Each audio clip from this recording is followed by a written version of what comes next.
from transactional to transformational. Serena Hak on generosity that lasts. Today's guest is a philanthropy leader and wealth advisor who works with some of Canada's most affluent multi-generational families. Serena has recently been writing powerful reflections on generosity that have sparked real conversation on LinkedIn. In this conversation, we'll dive into real stories of families she has worked with, explore how generosity can either bring values to life or miss the mark, and give you practical tools to ensure your own family's giving is rooted in integrity. By the end of today's episode, you'll walk away with a clear and vibrant idea for carrying out your generosity in a way that feels true both inside and out. Before we get to that, however, let's get to know Serena a little bit. Serena Hak is a chartered investment manager, partner at CI Private Wealth, and a recognized philanthropy leader. She is a trusted advisor to some of Canada's most affluent and multi-generational families, helping them navigate the intersection of wealth, legacy, and generosity. With a career spanning private wealth management and philanthropy consulting, Serena ensures that families align their giving with their deepest values, so generosity creates both meaningful impact and lasting legacy. She is the current chair of the Canadian Association of Gift Planners and serves on the boards and national advisory councils of Benefaction Foundation, Sick Kids Foundation, and the National Ballet of Canada. Serena is also actively involved with Family Enterprise Canada and is a sought-after educator for families, advisors, and organizations that want to align wealth with values. She is recognized for her ability to move families from transactional giving to transformational generosity, navigating the complexities of wealth, philanthropy structures, and family dynamics with empathy and clarity. In addition to her advisory work, Serena writes and speaks widely on generosity, legacy, and wealth stewardship. Her most recent series on LinkedIn, The 5 Emerging Shifts in Philanthropy, has sparked a national conversation and inspired families and advisors alike to think differently about how wealth can be used with integrity and purpose. Serena Hak, welcome to the Flourish Feed podcast. Thank you so much, Jillian. When you hear your own bio back, it's both uncomfortable and it makes you want to work a little harder.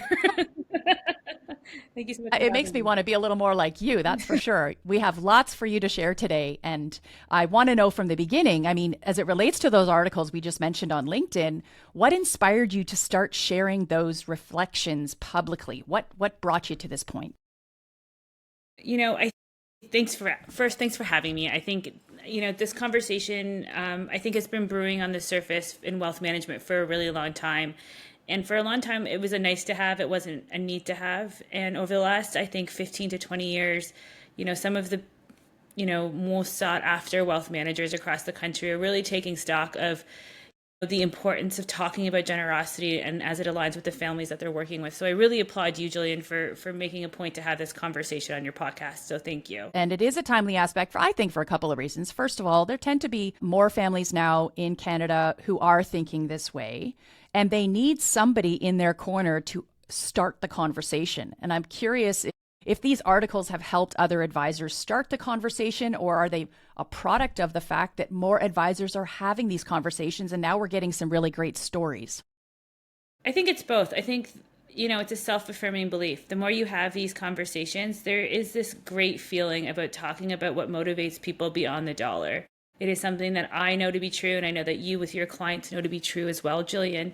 But when we take a step back and you talk about inspiration, it was more just like a service to community. I think there's points that I've been able to be extremely privileged to be in the rooms with some of the most, families that are affecting change across this country and the dynamics that are happening behind the scenes. And I want to make a really clear distinction here.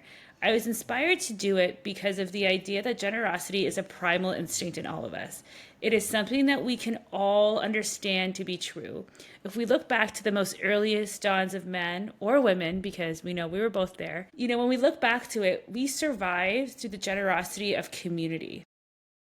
It is something that is inherent in every single individual. And I think for a long time, we were really fixated, and they're important, on the numbers.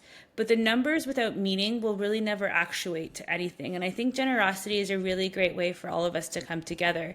So when I look at this primal instinct and I look at the light that goes off with some of the families that I have the privilege of working with, And I see these advisors across the country doing amazing work, but they're missing this one key factor. It's asking those vulnerable questions of why. Why does it actually matter? And generosity is at the heart of it. The very first one that is often cited as the most important is positive social relationships. And I can't think of anything more true about philanthropy and community than positive social relationships. But the second one is meaning and purpose. And the beautiful thing that you've just articulated when it comes to the primal instinct that some advisors have been able to tap into in their client relationships is that we are actually serving both of those flourishing factors, never mind the other three, but both of those flourishing factors in a really profound way. So what are some of the questions that you might ask to, what is a vulnerable question? Like, what's a good example of a vulnerable question that allows people to tap into that truth? Yeah. Okay. So I have a couple of questions that I want to share. But before that, I want to get a little nerdy and talk about a study that was done just on the primal instinct of everything, if that's okay with you. It's fantastic. I love data. Let's go. Okay. So USC Berkeley put out a study that really looked at what the impact of generosity has on an individual. And it saw that the neural pathways light up the same way, the same reward center as a slice of cake. So I can save you calories by just going out and doing something kind for someone. But in all seriousness, it improved mental health. It improved longevity in a person's life. It improved workplace relationships. And not surprisingly, being generous with your romantic partner also increased. So we know from the science of it that generosity has all of these benefits. And we know that it is at the core of being in most of the family structures that we work with. So when I sit down at those initial conversations, because look, we've all been in meetings where we've said, hey, what causes do you care about? And someone looks at you and is this too, like, why are you asking me such a personal question? And it's not for everyone. And I want to start by saying that absolutely, if this doesn't resonate with you, if you don't, some people really believe that the philanthropy that they put out into the world should be private and not talked about. Absolutely. I would encourage those people to talk about it with those people that they trust the most in their network, because that type of connection is also really beneficial. But when I talk about what questions to ask, it's as simple as asking, what was your earliest memory of your parents giving? That is a powerful question. And I think if we give somebody the time and we pause, they probably remember the answer to that. And that could tell us an awful lot about that person's attitude, either pro or con, when it comes to generosity and giving. And so, we were talking to, I'll just share a little, anecdotal story here. I was talking to, this buttoned up, Bay Street man that had been with us for over 20 years. And his wife really took care of the philanthropic aspect of their life. But, we were all sitting around a table after a meeting, and I just asked him, I said, while your wife might be the active participant in putting the dollars out there, you're the one that's also helped create this wealth. And, you have also agreed to allocate a certain portion of it to charitable causes. Why is this important to you? And I'm like, and if you can share, what was the earliest memory of, one of your parents giving? And he's like, it wasn't actually my parents, it was my grandmother. And he shared it with you. And he shared it. Wow. And the reflective nature that does, and I think you said something really important there. If we just asked that question on your podcast and just stopped talking and allowed your listeners to just think about it themselves. Yes. It evokes, the nostalgia, the familial nostalgia. It brings you closer to the things that matter to you. Yes. And it doesn't have to be these technical big questions. Sometimes it can be as simple as that. Another great question that I like is, when you hear about stories, whether it be online or in the newspaper or whatever your medium is, where are the ones that get you? Is it the personal stories of hearing, how it impacted a specific donor? Is it the legacy that's attached to it by bringing your own family together?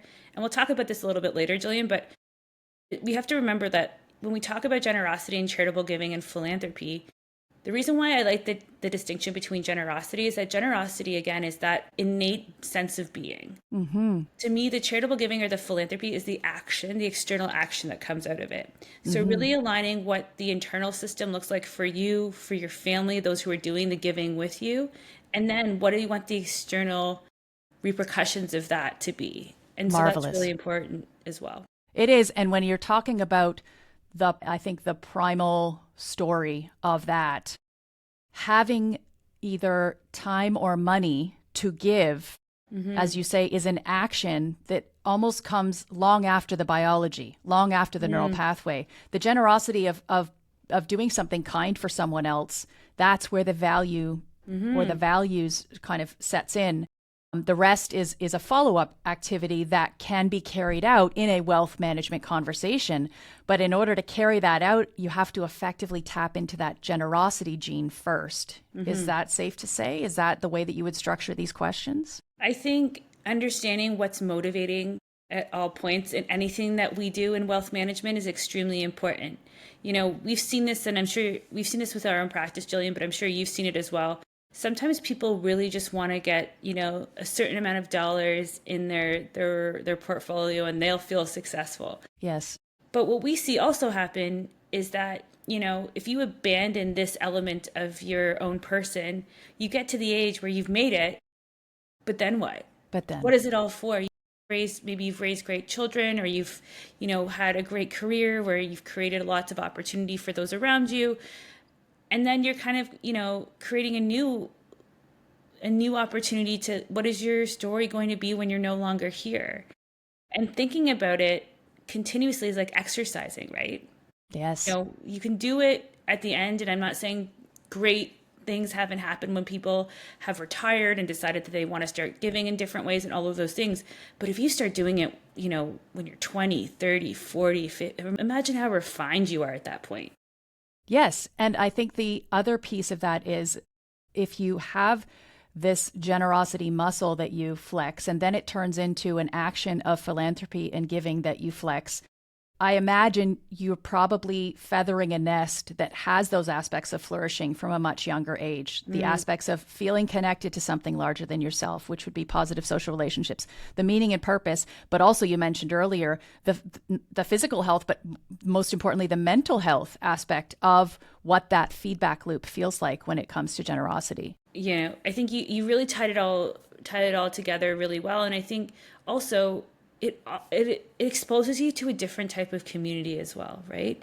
If you're constantly refining, the conversations you're having around generosity and, maybe some of the events that you're going to, or some of the knowledge that you're keeping through all of this, birds of a feather tend to flock together. And what we will say in our client base is that the majority of them have a giving vehicle of some sort, and when you operate in an ethos around people who really believe that being a sum of their community is really, really important, that also affects change. That also affects a certain type of endorphin in you. And so while you might have a specific community for work and a specific community, for your kids or whatever it may be, this can also be a community that you go to and a well that you go to start building the muscles in a different way, and a different type of conversation can happen. And build the feedback loop, like the endorphin feedback loop, and it can become the overriding one that is there with you to the very end, because those kinds of friends and those kinds of connections, they don't necessarily tie themselves to whether or not your kids are still living at home or whether or not you are still employed. These tend to be of a multi-decade kind of situation that those friendships and those networking ties can last longer. So I think then it becomes about, maybe changing the conversation when it comes to wealth management to include these concepts of generosity. But I wonder, in your career, which has happened really at the intersection of philanthropy and wealth management, how has this shaped the way that you approach wealth management? Do you begin with philanthropy? Do you use that as a filter to decide who it is you'd like to work with? How important is that to you? It's everything. I think, for me, I'm very purposeful, just like you, Jillian, and why we do what we do. And at the core of it, I just like being in human relation with other people. It is, and I don't know if there's a more humane thing than talking about how we are all here trying to build a life, but we are all doing it in a city, in a neighborhood, and you're all building something. And I think, going back to what you said, there's stages of life that people connect on, whether there's kids going to, your first kids, school play, or, you're dropping your kid off at university, which I know that you just went through, right? That was me last week. That's Yeah. right. And those tends to be moment in time, right? But when you're talking about, maturing that generosity muscle over time, you're really talking about refining your values over time. And the people who sit there and take stock of what they want those values to be, generosity is definitely a value, but so is like showing up on time. Like all of those things are value-based conversations. And so I think once we start being really mindful of, who's in our orbit around generosity, you can really see how it spans decades, because most people's values, they may get refined, but they don't really change over time, right? There's moments of time that are a little bit difficult. They may not connect the same way, all of those things. But values are at the core element of every person, and being able to refine those through building different types of communities that can help you better understand them is critically important. So going back to the question of where do we start? I start with, why is it important for you to be mindful of your wealth and the management of it? Right? Because there's people who want to build the biggest portfolio and all of those things, and that's amazing. Yes. I would love to be on that journey, but for me, it's got to be more. I got to know why I'm on this ride with you, and why Yes. I'm investing my energy, and you're trusting me in a bold way, because you're not just talking about, the next 2 to 3 years. Most of us will have clients for 20, 30 years. That's the goal, right? So if I'm going to go on this life journey, like, where do you want to go with it? Absolutely.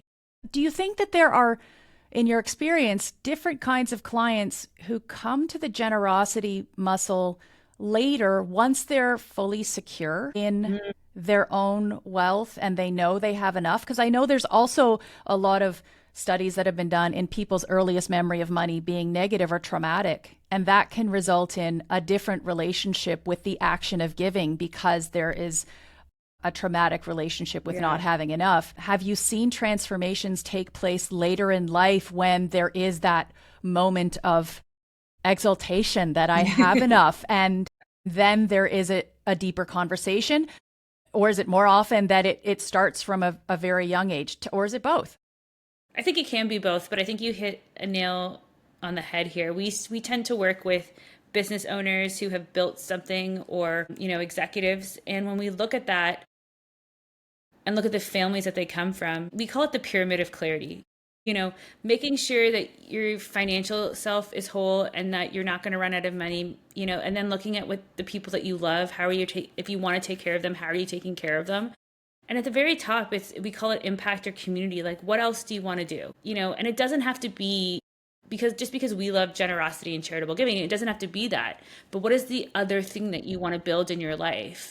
And so I think it's really, really important for people to understand. And I think that's why I think financial planning is so important. It gives you a barometer to be able to say, okay, are we on our target? Do we need to move anything? Has life circumstances changed? I think really understanding the financial plan. So back to your question of the aha moment. When I look at clients, we were having, maybe a couple of years ago, one of the organizations that we worked with actually wanted to do an interview with one of our clients with us. And it was really interesting, because she was one of the most, premier real estate agents in Toronto, and did extremely well for herself. And she was never going to run out of money.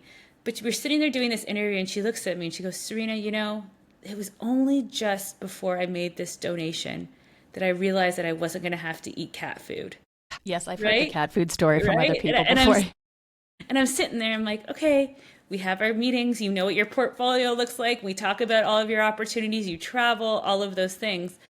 But it was like a very vulnerable moment to be like, yes, I know that I can do all of this, but this deep-seated understanding of scarcity, Yes, is so hard to overcome. And I yes, think people try to avoid it, right? Like burying your head in the sand and not actually looking at it.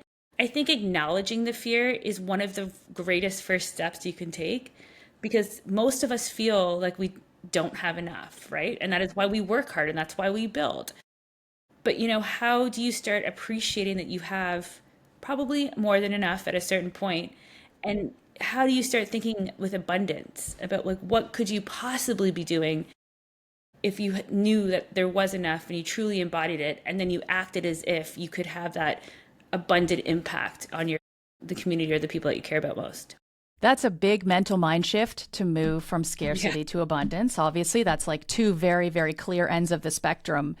And yet, there are ways you can practice thinking, right? In very small ways, practice thinking with abundance by demonstrating generosity, right? By taking things that you feel like you have enough of. Like some people might feel that they have enough time to be able to do something kind for someone. They end up getting a little bit of positive feedback from the doing something kind, and that can build their sense of abundance. When it comes to philanthropy and the act of financially giving, is there a step-by-step process that you believe exists or you've seen people follow that gradually increases their feeling of abundance from coming from scarcity? Is it about maybe setting a target of, okay, this year we're going to give away $100 or whatever, so that they begin to dabble in that feeling? Or is it also a conversation about giving in different ways? Because maybe if money is a scarcity issue, but time or energy is something that they maybe have more of, does that fill the bucket in a way that changes their mind? What have you seen? So I think you just hit something that I talk about a lot in a lot of my presentations around the country. I call it the generosity portfolio. I think in the purest sense of the word, when we look at our financial portfolio, we know what we hold, we know what we're trying to get to, all of those things. But very few times do you sit back and think about all of the ways that you're currently giving. What does your social capital look like? Are you going to charity events? Jillian, you and I have probably been asked, more times than we can count for the ride, the race, to conquer something, and they're all worthwhile causes. But that's also you looking at your network and saying, hey, I'm going to support this and I'm going to show up for you. So you're showing up for your immediate network, but you're also showing up for community. And it might only be $20, right? It doesn't have to be these large sums. What does volunteerism look like? A lot of our clients sit there and they say, okay, I'm going to take my kids to the food bank. That was a really big thing after COVID opened up. I think COVID really sparked a lot of conversation around legacy and being in community, because we relied so heavily on each other during that time. One of my first exercises is just saying like, hey, do you volunteer anywhere? When was the last time you went to a gala or went to something like that? And I literally take them through and I'll build out a generosity portfolio. And realistically, like the giving of assets or giving of dollars is a portion of it, but it's not the only or biggest portion of how people contribute. So I think we need to move from the narrative that generosity and philanthropy is only about money. Because I think that that's where people feel like they're never going to have enough. I've sat with clients that have given millions of dollars away, but then someone gives, the next tranche of millions of dollars away, and then they don't feel like they gave enough. And it sparks this like, oh, I haven't done it, or scarcity again, I don't have enough to give next time. And that's not the case, right? You were still extremely generous, and your contribution matters. Yes. And so I think sometimes the comparison game can get a little unruly, but do you think mapping out your current generosity, is there something that you would like to see it move towards? And what does that look like? And, doing multiple things at once makes you feel like you're doing more. So maybe it's going from $20 to $100 this year, but it's volunteering with your kids another 20 hours. Yes. Because volunteerism is at an all-time low in this country, and we could use some more. I want you to come and do a workshop with me and my clients on the generosity portfolio, because with Flourish Family Wealth, we talk about the 4 forms of capital being time, money, energy, and attention. And the generosity portfolio captures at least 3 of those, being time, money, and energy. And the budgeting of that, and then the acknowledgement that you have been giving in these ways can probably be enough to help somebody realize that they are abundance minded in a different way, and maybe even free up an understanding if there's maybe some of that time, money, or energy that's going to things that they want to stop doing, that there is actually personal capital available there to invest in things that really, really matter to them. So there's a question I want to come to, which is when it comes to either speaking with individuals or maybe even the bigger, hairy, audacious goal is speaking to the whole family at once. How do you help people figure out what matters to them? What's that conversation? Is it led by the matriarch and patriarch and then everyone follows suit? Or have you also conducted this on a multi-generational level to figure out how to bring everyone in? Yes, yes, and yes. Yes, let's go. So when I look at it, I look at traditional wealth building and traditional generosity as typically the wealth creator deciding that they want this to be part of their legacy, and they put together some type of foundation or giving goal or whatever it may be. And I'm not talking, there's obviously massive family foundations out there, but there's also people who look a lot like your neighbor that have a family foundation, right? And they'll have their annual meeting around Christmas time or the holiday season, and they'll sit down with their family. And so when I start off the conversation, I obviously start with the person, if they're still alive and still available to me, just to ask them their why, right? Because what will happen is that the first generation after the foundation or the charitable giving vehicle is created, they'll typically try to make sure that they maintain the legacy or the intention of what was originally created. And then what happens is as you get further away from the person who created, so generations down, whether that be G3, rising gen, however you want to call them, while they align with the fact that they've been given this opportunity through their wealth to give, their mindset has changed around the current structures of giving and the way that things are named or not named and all of the things that we do. And so I always try to start with the person who's in control, and I'll have that conversation. But if they want any multi-generational family members involved, it's one-on-one interviews. Because I really need to understand, we can all grow up in the same household. And maybe I'll share a personal story here because I know what motivates me. My personal story was that I was 12 years old and my parents were taking our whole family to Pakistan.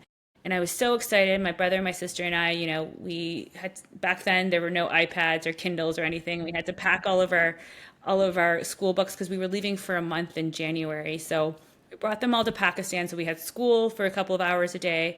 And one day we were leaving, it was like a Tuesday or something, and we were leaving to go to the market. My mom wanted to go look at jewelry. And we're getting in the car and we're leaving, my family, we were very fortunate in the way that our family lived in Pakistan. And we ended up leaving the gates of the community and going to the market. And think of a 12-year-old, I still remember like the carpeted wall of the car, the smell out there. I have a very vivid memory of where I was this time. And I remember looking out and seeing kids that around our age on the street on a Tuesday afternoon, right? And there was an understanding that we were going to a place that it wasn't the same as, the Canadian school system and all of that. But I don't think I really understood it at 12 years old. But to see it transforms things. Did they go to school? They didn't go to school. So they were sitting on the street of the market and asking for money. And so I looked at my mom and I just said, well, why aren't they in school? And my mom, through no fault of her own, and I actually thank her for answering this question this way, saying, it's just the way it is here.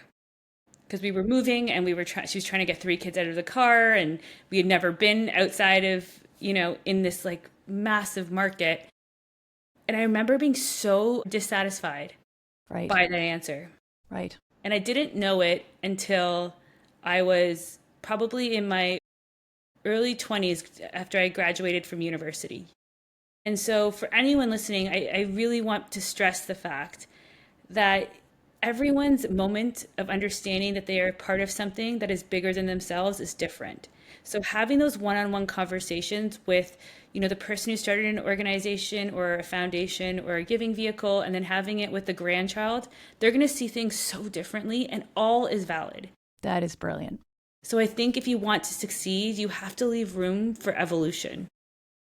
100% you do. And I think that's hard for the founder. Yes. In some cases, that is hard for the person who created the wealth, that created the philanthropy vehicle, if you will. But it is, I guess, another conversation to have before they attempt to open it up to the other generations to be part of, which is that having multiple voices and evolution and different viewpoints is how this thing is going to last. Because if you don't start to incorporate those viewpoints, then who's going to carry it if they don't feel like their voice matters? And I like the one-on-one approach because I think if you did try to conduct it in a group setting, we've all seen this when we try to conduct a family meeting, you get a very different type of participation than you do when the person is just by themselves. Yeah. And I think even in the way that men versus women give, right? Men tend to give part of a social circle.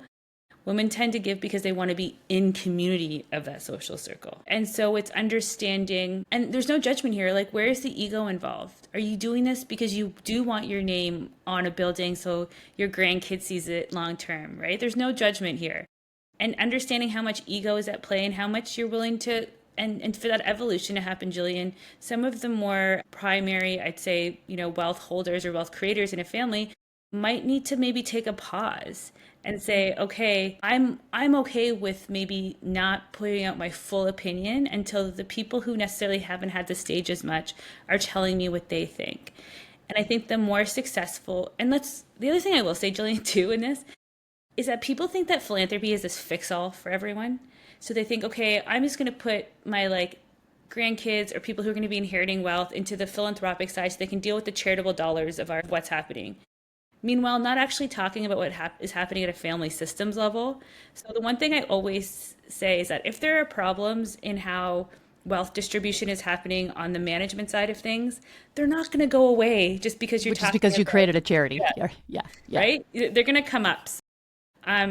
Dealing with them, and sometimes dealing with them is a little bit softer when dealing with them in philanthropy, and I'm not going to take that away.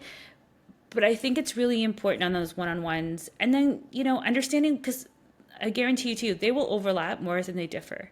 The things that they differ on might be huge, but understanding that there is a lot of good, sure, and some things to work on. And they had some common life together that did share those values. So I have two questions to follow up on what you were just talking about there. You can choose the order in which you take these on. One is the reasons why people give, because sometimes it is to have their name up. Yeah. Sometimes it is because it feels good. Sometimes it is for other reasons. What are the top 5? Let's just see if there's a list of 5. And then the follow-up on that is, do your viewpoint on men and women differently when it comes to either the generosity or the actual act of philanthropy. So let's start wherever you want to start. Okay, so first I'll say I will give my honest opinion of what I think the top 5 are. There's no Ipsos poll. I haven't done any type of really. There's no data here. It's just what you've seen. Very good. What I've seen. So when I look at it, I would say the top reason why people give is because they were asked. I know it sounds so ridiculous, but I feel, especially if a charity professional is listening to this, just have the conversation.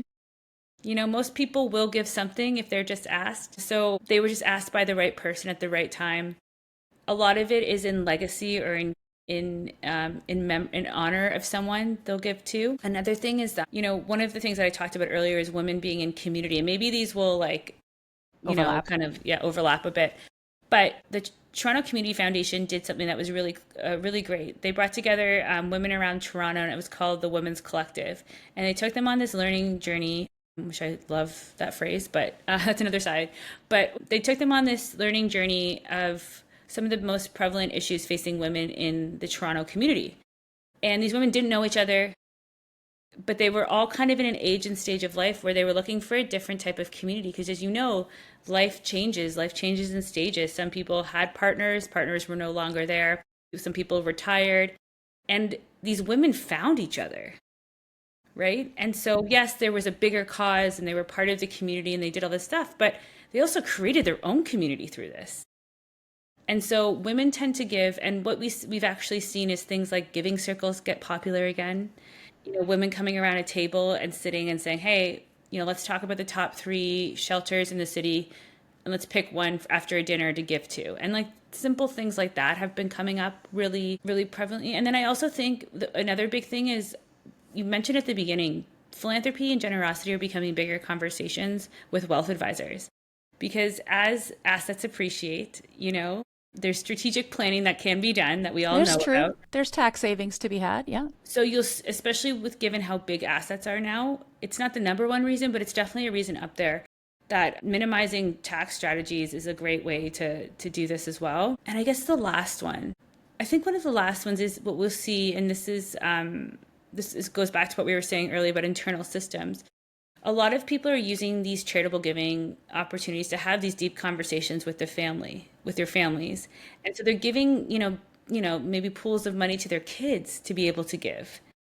And so, we're having kind of, the more senior generation, let's call them, coming to us and be like, have you heard about this cool organization? I was talking to my grandkid and they're really into this, tech for girls and STEM or whatever it is. Yes. And I want to be able to give to that because my daughter is really into it. And we've been able to afford the opportunity. I had one of my good friends, she has a family foundation, and she was able to recalibrate how their family gave because they started to look at all of the things, all of the extracurriculars that each of the kids were really into. And then for every year they got to do it, they would send 2 kids to go to do it. Right? Wonderful. And so it was a great way to teach the kids about giving and how fortunate they are. So there's a lot of really creative ways that families are coming together. That sounds like a very powerful way to ignite a different way to look at the world in that younger generation by raising the conversation. And one of the things I've tried to do with my kids, and I've also talked to other clients about with their kids, is this idea of teaching your kids how to have money.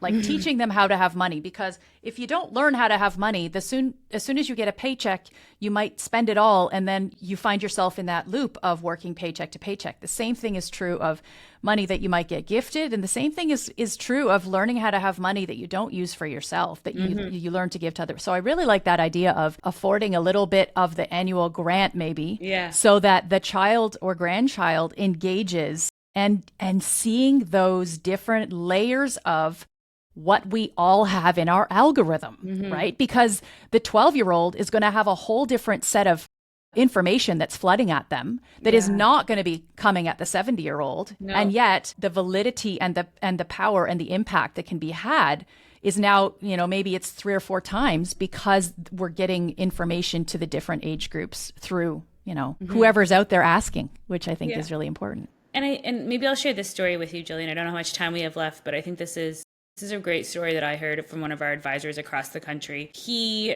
was working with a family that had just kind of hit their selling of a business point, and they were going to create a family foundation. And they kind of came up with this rule that every time at the holiday season, they come together and give.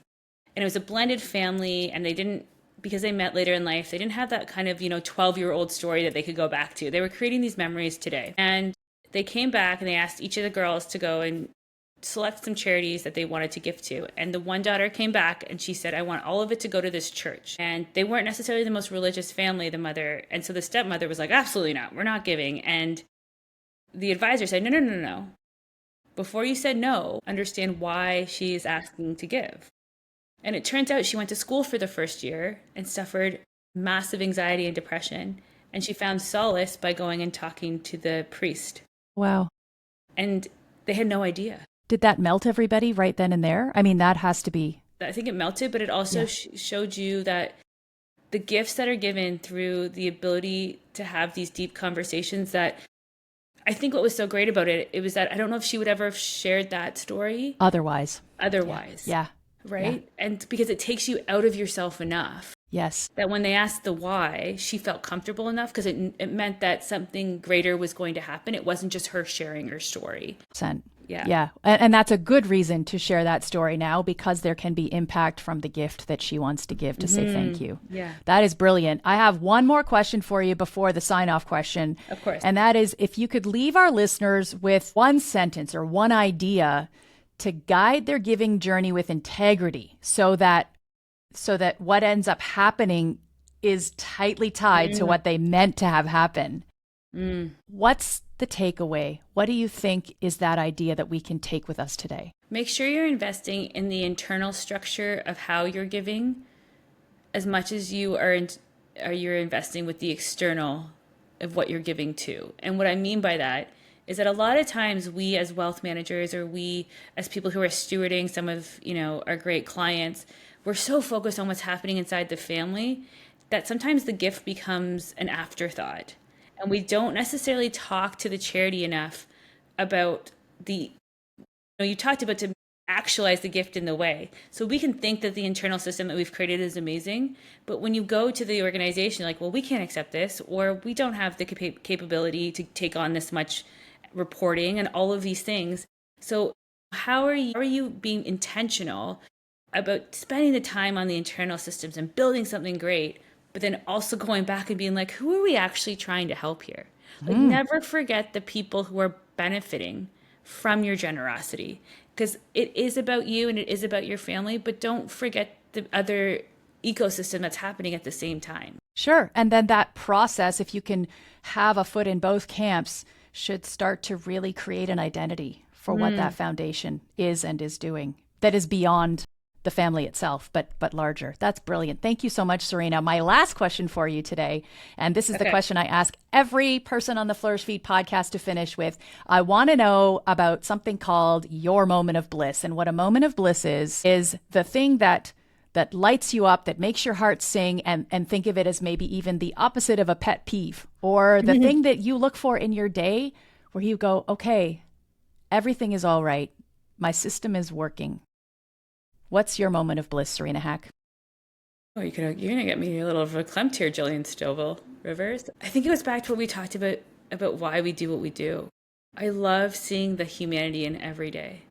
So whether it's saying good morning to my neighbor, or for helping, a client realize that they're able to give a great gift and still have enough for the things that they need, to me, both of those are equally important, because it's the human connection at the ground level. And so any point that I can feel that I've connected and there is energy flowing that is soul to soul, and I might sound a little wooey. Not wooey at all. It reminds me that I'm still breathing and we still have time to do some really great things together. Brilliant. Thank you so much, Serena Hak. You have connected with me today, and I know with all of our listeners as well. You are a wonder. Thank you so much for joining us, and I am going to have you back for that generosity portfolio. I hope that's all right. Anything you need, Jillian, you know where I am. Thank you so much. I appreciate it.